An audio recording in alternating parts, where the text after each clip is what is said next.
Eh bien bonjour à tous messieurs dames, bienvenue sur cette nouvelle vidéo, j'espère que vous allez bien, c'est Fukio. Aujourd'hui nous sommes le 18 septembre 2023, exactement 21h14, les marchés financiers américains tournent toujours. Pour ce qui est de l'européen, bien évidemment, ils ont clôturé. Petit aparté, désolé, je n'ai pas fait de vidéo ce week-end. Je vous avais dit que j'étais en vacances et que jeudi, forcément, il n'y aurait pas de vidéo. Vendredi, il y en aurait peut-être une. Je n'ai pas eu envie de la tourner, celle de vendredi. Voilà, hein, veuillez m'en excuser. Du coup, voilà, nous voilà du coup à lundi. Lundi, du coup, qui a clôturé le CAC 40, qui a clôturé dans le rouge et un beau rouge. Hein, moins 1,39%. On est à 7276 points. Très tendu, surtout qu'on a eu Société Générale qui a perdu 12%, ce qui est énorme. On reviendra sur cette chute. Et puis on parlera surtout de la Fed qui va bientôt parler, qui va avoir sa décision monétaire. Donc on est vraiment sur un marché qui est dans l'attente un peu. Donc on verra ça par la suite. L'Eurostox qui fait un moins 1,16, le DAX moins 1,05, le FTSE 100 moins 0,76, le Dow Jones qui fait plus 0,06, le Nasdaq moins 0,05, le Nikkei 225 qui fait un plus 1,10, le pétrole Brent qui est à 94,37$, le 11 d'or à 1931,65$, l'euro USD à 1,068, le Bitcoin qui remonte 26 751, plus 0,82%. On a au palmarès des SRD Ginseng Biolo qui fait un plus 75%. Linear Data Service plus 8,30, CGG plus 6,54. Soggen Société Générale moins 12,05. Elior Group moins 13,76. Et ALD qui fait un moins 14,34. Alors que s'est-il passé aujourd'hui? Comme je vous ai dit, notamment le plongeon de Société Générale. On a un nouveau PDG en fait qui est en place depuis très peu de temps sur Soggen, donc Société Générale pardon pour l'abréviation. Du coup en fait ça fait un petit moment que, alors ça fait pas forcément un petit moment, ça fait quelques mois je crois, 2 ou 3 mois qu'il est en place. Et que là, en fait, ce dernier a présenté un nouveau plan stratégique. Et là, ça a été l'hécatombe. Pour beaucoup, voilà, ça se passe. Pour beaucoup, les objectifs sont trop peu ambitieux. Il y a une manque de cohérence. Enfin, voilà, il veut vraiment la décarbonisation à fond. Pour certains, c'est pas vraiment le moment de faire ça. Donc voilà, ça se passe, voilà, hein, c'est dit, hein, moins 12% et quelques. Ça a été vraiment très mal pris par les investisseurs. Donc beaucoup de prudence et forcément le CAC 40 se prend un énorme décompte aussi, puisqu'on sait que Société Générale pèse quand même assez fort sur le CAC 40. Mais quand même, voilà, ça fait assez mal et on est toujours dans l'attente, comme je vous ai dit, de ce qui va se passer, je crois, mercredi, oui, je crois que c'est mercredi, au niveau des marchés américains, voilà, la décision de la Fed de relever ou non les taux. Donc on va être très attentif, on va avoir sûrement voilà, on va être sûrement sur une attente demain. En tout cas, aujourd'hui, bon, il y a eu quand même quelques milliards d'échangés, mais c'est pas non plus très foufou. Comme un lundi, j'ai envie de vous dire. Mais voilà, il fallait quand même, notifier cette belle baisse. Où on a un pétrole Brent qui a atteint les 95$ pendant un moment là. Voilà, on est toujours sur une belle pente haussière au niveau du Brent. Et puis voilà, alors il y a eu des nouvelles, il y a eu des news aussi. Alors là, c'est plutôt du point de vue client, j'ai envie de vous dire, du point de vue consommateur, nous. Il y a quelques lois qui sont passées effectivement parce qu'on va essayer peut-être éventuellement de ne pas payer trop cher le litre d'essence là, parce que ça commence à vraiment devenir très cher pour certains. On est pratiquement à 2 euros, donc voilà, ça fait grincer un peu des dents les ménages, et je peux comprendre complètement. Au niveau du calendrier d'annonces économiques, du coup, aujourd'hui, on n'a eu rien de bien fou. Demain, on aura notamment le procès verbal RBA, du coup, au niveau Australie. Donc, on va voir ce qui va se décider durant cette conférence. À suivre d'assez près 3h30, donc je serai forcément là. Canada, 14h30, on aura le taux d'inflation, on aura le permis de construire. Au niveau des US à 14h30, je vais checker effectivement si mercredi, mais je crois que c'est effectivement mercredi que les décisions de taux de la Fed. Balance commerciale aussi mercredi, taux d'inflation au niveau à 8h au niveau du GBP et effectivement décision des taux d'intérêt avec les projections économiques bien évidemment. On aura la conférence de la presse de la Fed de Jérôme Powell à 19h30 20h30 pardon. Voilà, on aura grosso modo tout cela aujourd'hui, donc assez voilà, n'hésitez pas à regarder. Franchement mercredi ça va être une grosse séance. Enfin, on va être plutôt dans l'attente. Pareil pour mardi, donc voilà, ça va être une séance, enfin, ça va être des séances assez compliquées. Et on va voir un peu ce qui va en résulter, en tout cas sur cette semaine. Donc vraiment beaucoup de choses à voir. Au niveau de nos marchés, on a un CAC 40 du coup qui a fait une belle redescente. Alors déjà vendredi, ça s'annonçait mal. Vendredi, pourquoi ça s'annonçait mal? Puisqu'effectivement, on a touché pendant un moment les 7406 points. Les 7400 points, pardon. On a touché cette borne haute, donc cette résistance à un moment donné. On l'a même dépassé. On s'est très vite fait recaler, mais d'une violence incroyable. C'est-à-dire que tous les gains, on les a très vite perdus pendant la séance. Pourquoi je dis ça? Parce que quand vous avez une mèche comme ça, aussi grande et aussi haute, et qu'on clôture pas en tout cas avec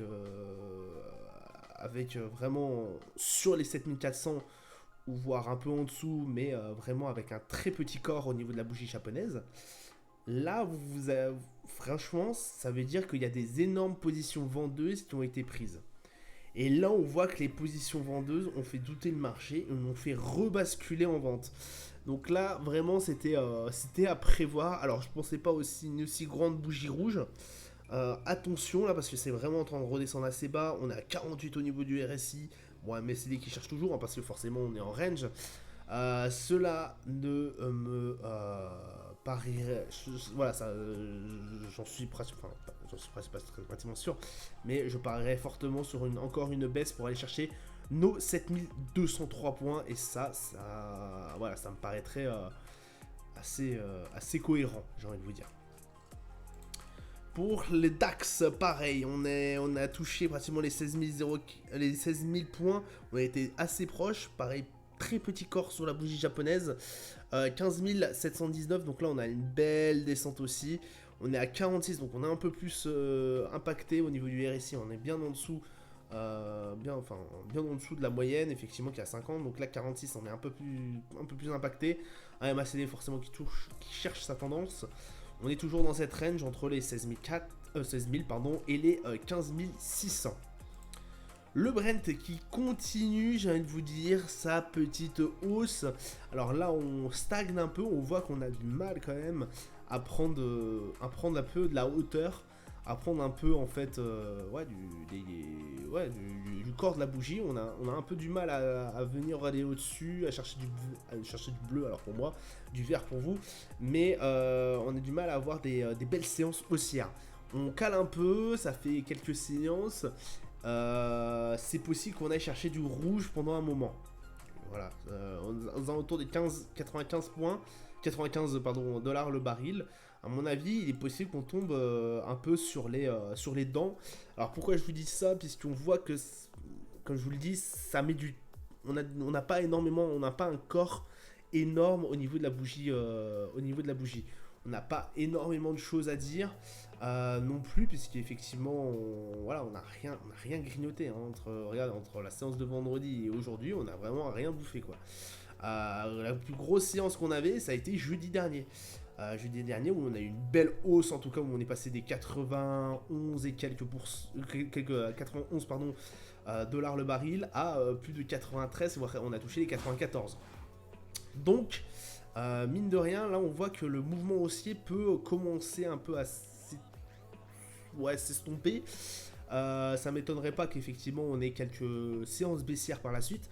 Surtout qu'on a un RSI qui lui est extrêmement fort. On est à 78 au niveau du RSI, pratiquement 80. Donc c'est quand même une forte tendance haussière qui se dessine. Mais on n'a pas eu réellement de pause, j'ai envie de vous dire, depuis août, quoi. Depuis août, on n'a pas eu réellement de pause. Et regardez le nombre pause, enfin de séances rouges qu'on a eu depuis fin août en fait. Depuis fin août, on en a eu une, deux ici, et puis c'est tout quoi. Donc le reste a été vraiment que haussier. On sait que ça peut très facilement remonter encore. Forcément, l'Arabie Saoudite fait tout pour. Et puis la Russie aussi. Et puis voilà, le contexte fait aussi qu'on va rentrer en hiver, en période hivernale. Du coup, le Brent va être extrêmement sollicité.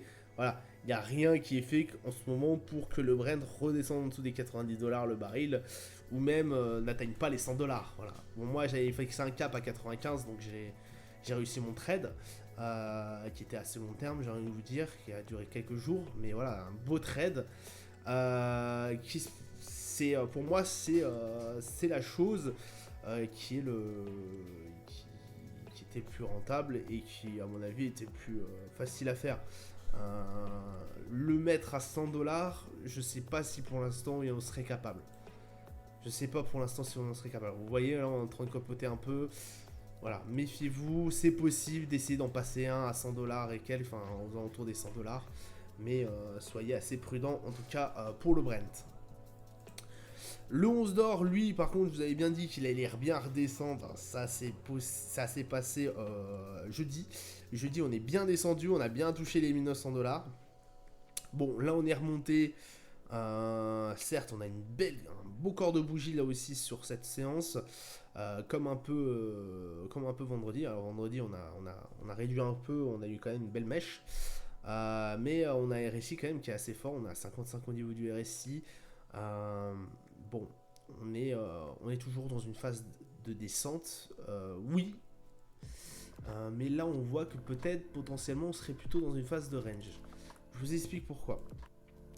Je vous avais dit qu'effectivement, pour moi, on était vraiment sur de la descente. Mais on voit qu'on commence quand même à galérer au niveau des 1900 pour aller chercher plus en bas. Là, ce qui me fait dire ça, c'est qu'effectivement, la séance de jeudi a été touchée. On a touché les 1900 dollars, mais on n'a pas été gratté en dessous. Chose qu'on avait fait la fois dernière. On a été gratté un peu plus en dessous. Là, on voit bien que les 1900, on a eu des positions acheteuses qui nous ont fait décamper des 1900 tout de suite et qui nous ont fait repartir vers les 1931. Là, on a un sommet qui se situe aux alentours des 1945. On voit bien que le corps de la bougie est quand même assez consistant, donc vraiment, on n'est pas à ce niveau-là où c'est juste une mèche. Pour l'instant, je pense qu'à mon avis, on va voir encore des positions acheteuses. Les acheteurs seront encore présents. S'il se passe, ce qui est possible qu'il se passe, hein, c'est-à-dire qu'on a un corps de bougie qui cette fois-ci va un peu plus haut que la mèche et on clôture encore plus haut que la mèche, ou qu'on clôture effectivement aux alentours, juste là où il y a la mèche, quoi, par exemple aux alentours des 1944, je pourrais potentiellement admettre que là, cette fois-ci, on serait plutôt sur une phase de range. Puisque grossièrement on serait entre les 1900 et les 1955. Voilà. Pour moi, je pense que le niveau des 1955 n'est pas encore atteignable. En revanche, si là, cette fois-ci, on est en 1931, on coupe enfin, demain, c'est une séance encore un peu haussière ou même complètement baissière et on va chercher en dessous, on sera toujours dans cette configuration baissière. Voilà. Pour moi, tant qu'on n'a pas dépassé ce niveau-là, les 1983, ouais, à peu près, on n'est pas dans une configuration haussière. On n'est pas dans une phase de range, enfin, on n'est pas dans une phase, du coup, de hausse. On ne change pas le plan. Pour moi, le plan initial, pour l'instant, c'est toujours baissier. Je pense, à mon avis, que c'est toujours baissier. Je peux me tromper, hein. Voilà, là, je vous ai dit, à mon avis, que ça allait toucher, qu'on allait gratter encore plus en bas et qu'on allait aller chercher pour potentiellement les 1875. Ça s'est pas fait. On a eu des grosses positions acheteuses qui nous ont fait la chose suivante, c'est qu'en fait, on était bien sur une séance baissière et fin de journée, on est repassé en haussier quand même. On est repassé sur une séance verte. Donc écoutez, méfiez-vous quand même. Le S&P qui galère, on est au 4451, là c'est pareil, On stabilise un peu, on sait pas trop où on va attendre forcément la décision de la Fed. Et puis voilà, on reste à un RSI à 47. Écoutez, je ne sais pas trop quoi dire. On est un peu sur la range, j'ai envie de dire, des 4200, 300 et quelques, et des 4500. Donc bon bah voilà, on y vote un peu. Je pense qu'on va attendre forcément la séance de mercredi. Un peu comme le Nasdaq, j'ai envie de vous dire, le Nasdaq qui lui aussi fait une séance un peu au quiche, une séance un peu neutre. On est aux alentours des 15 200. Bon écoutez, pour l'instant, voilà, on reste sur la borne basse, on reste vraiment sur le support. Et puis pour l'instant on l'a vraiment pas entaché puisque vraiment on est dessus quoi. On a un RSI qui s'en fait sentir aussi, on est un tout petit peu en dessous on est en dessous de la moyenne, on est à 47. Bon, et un MACD forcément qui cherche un peu sa tendance aussi. Le dernier c'est Dow Jones qui est à peu près dans la même dynamique. 34 600, bon écoutez, rien d'autre à dire. RSI à 48. Et un MACD bon, qui est aux alentours, voilà, qui cherche un tendance, pardon. Pas non plus de séance extrême. On a eu une belle séance haussière pareil jeudi, mais vendredi on s'est fait rattraper par une baissière. On est vraiment rendu au même stade que début de semaine dernière. Donc voilà, on reste quand même assez prudent sur ce que va dire Jérôme Powell et sur la décision de la Fed. Et c'est ce qui va, à mon avis, alimenter sur toute la semaine. Voilà, ça sera tout pour moi pour aujourd'hui. Je vous souhaite une excellente journée, une bonne soirée à vous. Je vous dis à plus tard. Ciao, ciao.